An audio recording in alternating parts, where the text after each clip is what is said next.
Jesus is a carpenter. Peter is a fisherman. But Jesus shows up. Oh, okay. A carpenter shows up and tells a fisherman when to drop his net. Y'all hear what I just said? I mean, think about this. Peter didn't say, well, Lord, listen, I'm going to tell you how to nail nails. So don't tell me how to fish. Peter says, we toiled all night long. So there must have been something that Jesus knew that Peter didn't. Not about carpentry, but about fishing. Lord have mercy. Because the same Jesus took 2 fish.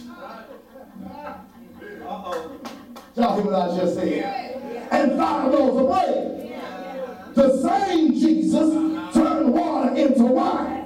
The same Jesus healed the blind man. So if he can heal blind men, if he can turn water into wine, if he can make crippled men fall with their crutch, surely he can allow some fish to invade the net. So nevertheless, I know how I feel about it, Lord, but nevertheless. Well, here's the question. And I'm out of here. How did they fish at night? You have to ask questions in the text. How did they fish at night? Huh? How did they fish at night? Well,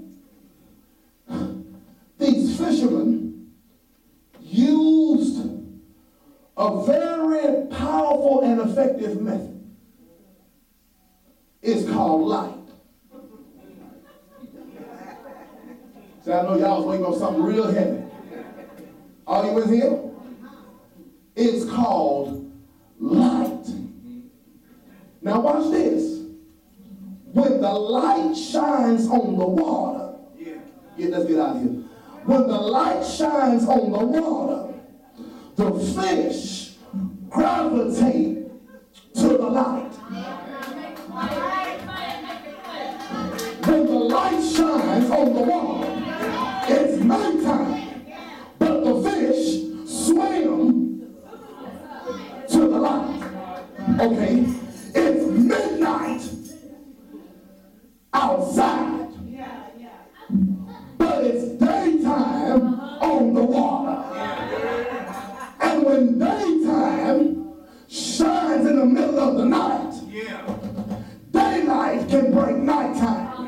And the fish gravitate to the light. Okay, Pastor Dawson, okay. What does that have to do with us being fishers of men? We out of here. Y'all ready for it? I probably, listen, I don't have too much room right now. So y'all better catch this train while it's on. Why or how does it pertain to us being fishers of men? Jesus, the light, came to the fisherman and told the fisherman to come with me. In other words, follow the light. And while you're following the light, I need you to point other people to the light. You don't need folk to see you. You need them to see Jesus. That's what old folk used to say, walk in the light. Beautiful light. Come where the dewdrops of mercy shine bright. Shine all around us by day and by night. Jesus, the light of the world. So, watch this. Watch this. This same light carried a cross. The same light was beat up a hill. The same light was nailed to the cross that he carried up the hill. And the same light was lifted up high. The same same light hung his head and the locks of his shoulder. Y'all gonna help me preach his name. Yeah. The same light was lifted up. And what came out of the light's mouth? And if I be lifted up from the earth, I'll draw all men unto me. Now you do know that when the light is lifted, the S-U-N stops shining. Because the S-O-N was dying on Calvary. Book said that the moon dripped away in blood. The book says that the light was poured off of the cross, was buried in a borrowed tomb. The same light stayed in the grave. Come on, y'all. For 3 days, 3 nights, the same light stayed there. The same light stayed there. But on Sunday morning, the light that Big Mama was talking about, the light that the old preachers used to pray about, this same light got up with power.